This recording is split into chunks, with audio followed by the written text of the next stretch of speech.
Hello বন্ধুরা, সবাই কেমন আছো? আশা করি ভালো আছো। কাল ছিল গুরু পূর্ণিমা, আমাদের কাঠামো পুজো। প্রতি বছর পুরনো রীতি ও প্রথা মেনে রথের দিনকেই কাঠামো পুজো হতো, কিন্তু গত বছর একটা সমস্যার কারণে সেটা গুরু পূর্ণিমায় শুরু হয়। যেহেতু গত বছর থেকে গুরু পূর্ণিমায় হচ্ছে, অতএব এবছরে আর সেটাকে চেঞ্জ না করে আমরা গুরু পূর্ণিমার দিনকেই কাঠামো পুজো করলাম।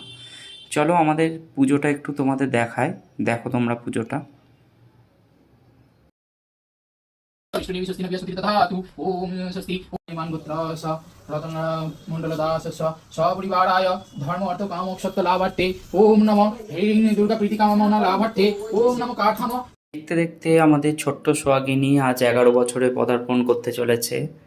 তোমরা সবাই যারা আমার ফেসবুক ফ্রেন্ড লিস্টে আছো সবাই আশীর্বাদ করো যেন এইভাবেই বছর বছর আমরা পুজোটা করতে পারি।